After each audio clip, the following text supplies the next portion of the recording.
Okay, so I want to talk about my nutrition journey. I have been I've learned a lot about nutrition in the last few years, but not through like the typical means of like studying about it. All through like essentially the process of testing directly what my body feels like when I eat certain nutrients. So basically, I've been eating the same thing for approximately 7 or 8 years every single day.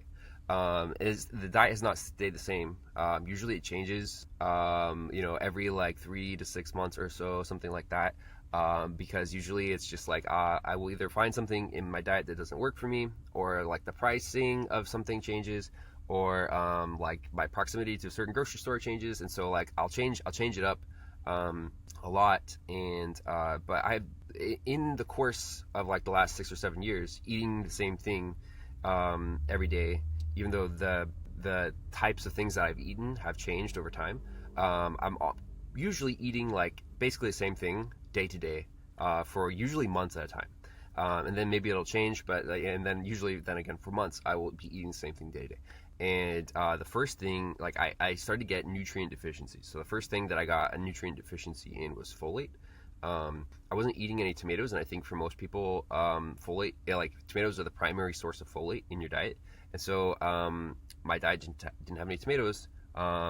And I don't remember what I was eating at the time, but I just like slowly started to feel worse and worse and worse. And then eventually, like I ate some tomatoes one day. I was like at a friend's house or something, and I was like, wow, I feel so much better. Like instantly, like life breathed back into me, and I was like, it's like fuck, it's got to be like these tomatoes. And I didn't really know at the time that it was like a nutrient deficiency until it got really bad. But then I started eating tomatoes, and I just like added that into my diet. I started eating tomatoes every day, and it just like cleared up. It was totally fine. And then later on, I think it was like that same year, I had another issue with fat deficiency. I wasn't eating, I was eating chicken as my primary protein, which is like a very lean meat, and I wasn't consuming any like butter or oils. And so I got fat deficient, and I started to feel really bad. And then eventually I discovered like, I just need to include some fat in my diet. So I started adding in olive oil. And then like this happened a few more times. I realized that I was deficient in some B vitamins, and then I started to buy specific basically like tons of different supplements, like dietary supplements, all the B vitamins, vitamin D, vitamin E, selenium, calcium, and just a bunch of stuff. Like basically all of the stuff you can get over the counter. I bought it, and I started doing this thing where I would, if it was a pressed pill, I would chew it up. If it was a capsule, I would open it and dump it into my mouth. If it was a gel pill, I would bite into it. And the reason I did this is because I was trying to like build an association between like how that nutrient felt in my body and how my body felt after I ate it. And usually like I had to do it for a few days, maybe like for some of the more like subtle ones. But I started to learn like how my body feels after I eat specific nutrients. And it has been like incredibly useful to essentially like now like if I am and I'm just like going through my life and I feel a certain way in my body. I used to think I was tired all the time, and now I just like know like, oh, like that particular way my body feels is kind of bad. That's a nutrient deficiency. I know exactly which nutrient it is too, because I can tell how my body feels when I'm deficient in that nutrient. And I just go and eat it. I just go and like take one of those pills. I don't bite into them anymore. I don't do that like dump it into my mouth. I don't do that anymore because I did that until I like taught myself the association, and now I just know how it feels. I know that I'm good. So that's what I do for nutrition, and it's been like, I don't know. To me, it's been really really useful to be able to just like identify by the feel of my body what I need to eat. Definitely, okay, so I'll describe how it feels, because for some things it's really subtle. So there's some things like vitamin D is a really subtle feeling in my body, and I can't really feel when I don't have it, but there are some telltale signs. Like if I get cold, my body will feel stressed, and I can tell that that's like basically my immune system is struggling when I get cold.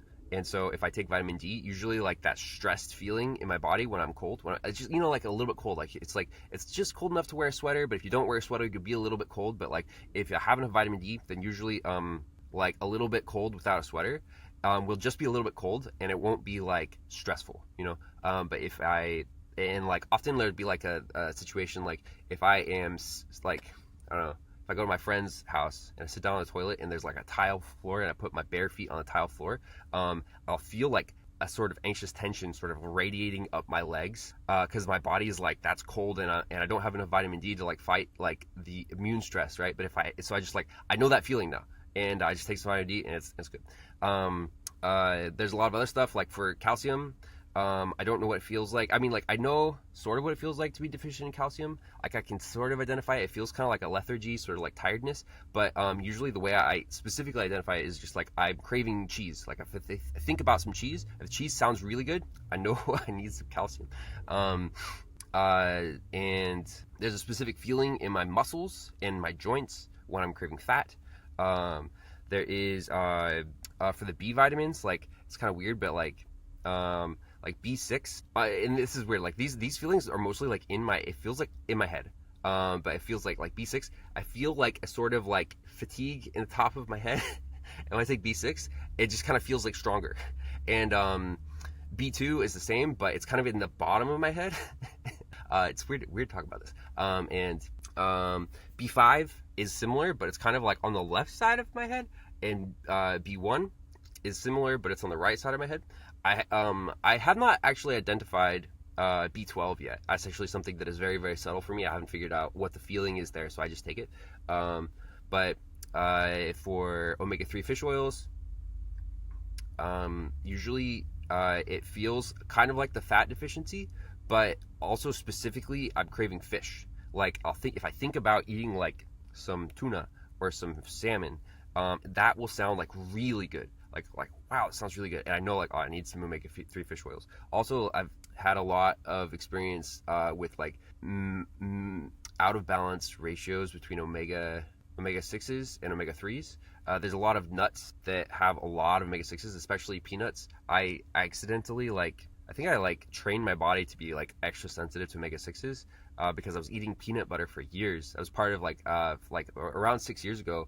Every day I was eating peanut butter. I would eat it on apples and eat it on celery and carrots because I thought it was just like a cheap source of protein. So I was eating peanuts every day. I didn't know that peanuts are like super high in omega-6s, and if you don't balance your omega-6s and your omega-3s, it can be bad for you. And now like I'm super sensitive. I need to have like omega-3 fish oils every day, or else I just like cannot eat anything that's high in omega-6s.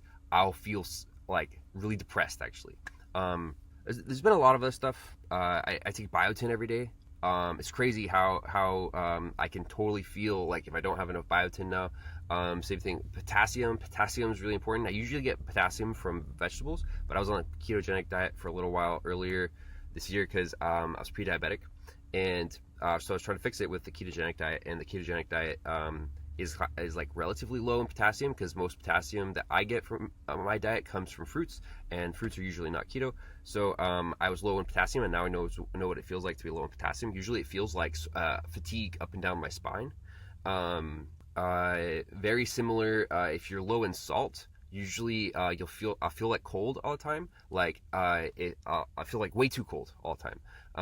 And that's if it's cold. If I'm not cold, usually like I just feels like I'm craving salt. But also like I found that just like general sort of like hunger, like if I've had enough food to eat, or at least like I think a lot of times if I drink a lot of water, you'll flush a lot of your electrolytes out, and then I'll feel like hungry afterwards. But I used to think it was hunger. Now I know it's just like reduced salt, and now if I just eat some salt, that feeling goes away, and it's made it a lot easier to go without like a snack between meals, because I know that like a lot of my perception of being hungry is actually just like low electrolytes. So I top off my electrolytes, and I don't have that perception of being hungry anymore. It's really good.